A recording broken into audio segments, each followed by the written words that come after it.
Vous êtes régulièrement nombreux et nombreuses à m'écrire pour savoir si, selon moi, est-ce que ça vaut le coup d'avoir une liseuse ou pas. Et bah écoutez, aujourd'hui c'est Jeanne les bons tuyaux, on va en parler et je vais essayer de répondre à toutes vos questions.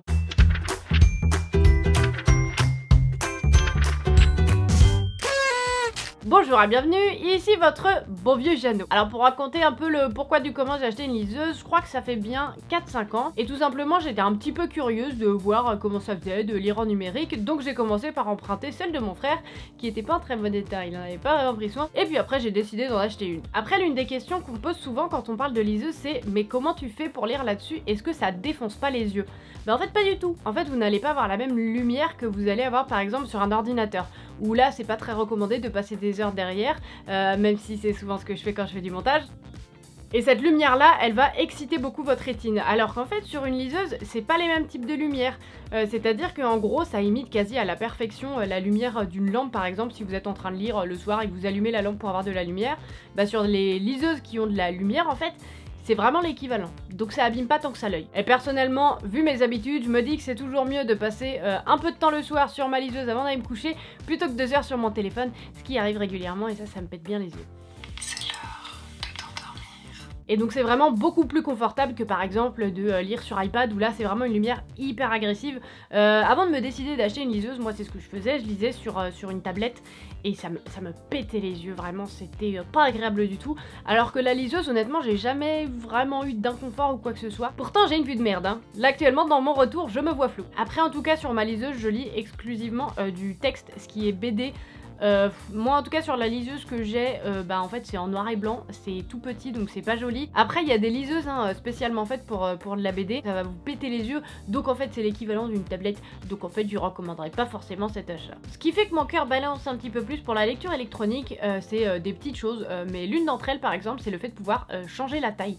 Quand on est en train de lire un bouquin et que c'est écrit en tout petit et qu'on voit absolument rien, ça peut me faire arrêter une lecture. Ça c'est arrivé, et sur liseuse, et ben on peut agrandir tout simplement. On peut aussi annoter des bouquins, ça moi c'est pas quelque chose que j'ai tant l'habitude de faire, mais ça m'arrive, et ça c'est possible sur liseuse. S'il y a un mot qu'on comprend pas, alors ça c'est le cas sur ma liseuse, je sais pas si c'est sur toutes les liseuses, mais on a la possibilité en fait de chercher un mot dans le dictionnaire. Et ce qui est aussi génial, c'est qu'on peut facilement boire et manger en même temps qu'on lit. L'idée derrière tout ça, et qui fait que forcément pour moi une liseuse c'est rentable, parce que c'est une question que vous me posez souvent, est-ce que c'est rentable ou pas d'acheter une liseuse?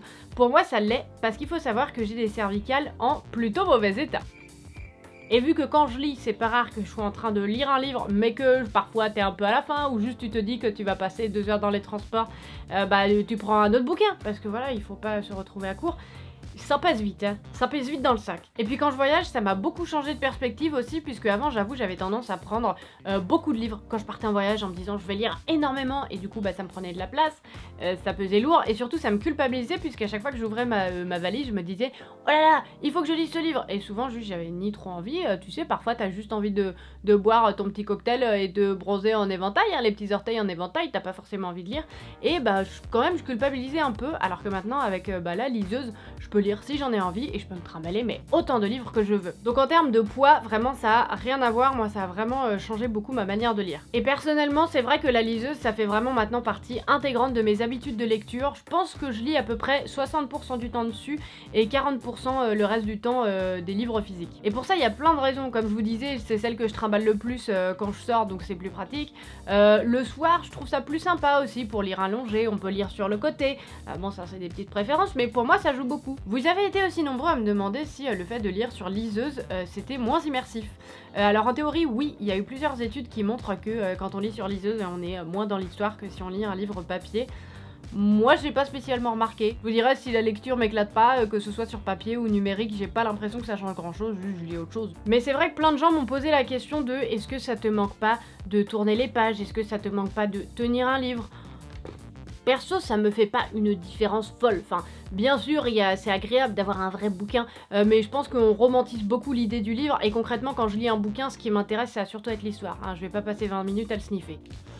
J'ai dit que je le faisais pas 20 minutes.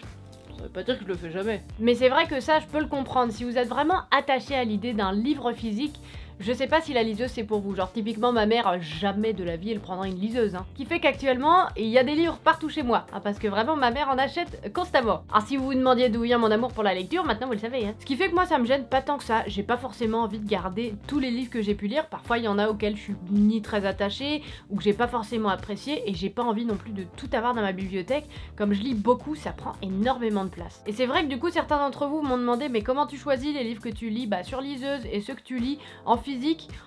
J'ai pas vraiment d'explication, en fait c'est un peu au feeling. S'il y a un bouquin que j'ai envie de lire genre là maintenant tout de suite et que j'ai pas la patience d'attendre de le recevoir, je vais plutôt aller sur liseuse par exemple. Ou parfois si j'ai un petit doute, je vais commencer sur liseuse et si vraiment je me rends compte que je le surkiffe, là pourquoi pas je vais l'acheter en livre physique. Sur liseuse on va pouvoir stocker énormément de bouquins, alors après ça dépend en gros de laquelle vous choisissez. Après je vais pas rentrer dans les détails, hein, si vraiment vous êtes en pleine hésitation d'acheter une liseuse, je vous mettrai quelques liens en barre d'infos, mais en gros c'est pas forcément compatible d'une liseuse à l'autre, vous n'allez pas avoir forcément les mêmes formats, mais en tout cas pas de panique si un jour votre liseuse se casse ou vous la faites tomber ou ce genre de choses, vous pouvez en fait tout simplement tout stocker sur votre ordinateur. Et pour ce qui est de la batterie, franchement moi je dois la charger toutes les 2 semaines alors que je lis quand même pas mal d'heures dessus. Est-ce qu'une liseuse c'est vraiment financièrement rentable?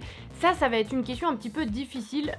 En général une liseuse, on va dire que si vous voulez quelque chose de correct, ça va être dans les 100 €. Hein. Mais c'est vrai que si vous lisez en français, en général, les livres numériques, ils vous coûtaient une petite blinde. J'en avais parlé dans une vidéo où j'expliquais pourquoi le livre numérique n'a pas eu sa petite révolution en France. Mais en fait, il y a une loi qui a été faite justement pour protéger les auteurs, pour qu'ils se retrouvent pas avec des bouquins qui valent plus rien et que ils touchent plus rien du tout.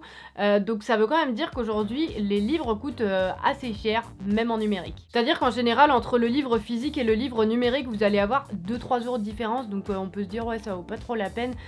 Pour les livres en anglais, ce qui est la majorité de ce que je lis personnellement, là en général c'est moitié prix, mais ça dépend. Parfois il y a des promos, parfois il y a des nouveaux bouquins qui sortent donc ils coûtent une blinde. Mais sinon il y a des moyens de lire complètement gratuitement sur vos liseuses. Je parlais bien entendu des œuvres dans le domaine public. Et ça il y en a vraiment tout un tas, pareil je vous mettrai quelques liens en barre d'infos si ça vous intéresse, donc vraiment vous pouvez lire énormément de choses gratuitement. Et ce qui est cool c'est que le livre numérique se développe de plus en plus, donc peut-être que dans les bibliothèques, médiathèques pas loin de chez vous, ils vous proposent des livres numériques. Et ça c'est quand même vachement chouette. Mais d'ailleurs concernant cette question, est-ce que financièrement c'est rentable d'avoir une liseuse, j'ai lu un article où quelqu'un s'amusait à faire le calcul, me demandez pas comment, hein, pareil, barre d'infos, mais apparemment ce serait rentable à partir du 39e livre. Oui, ça fait quand même un paquet de bouquins. Après pour ce qui est de quelle liseuse choisir, il y a quelques comparatifs pareil que je vous mets en bas.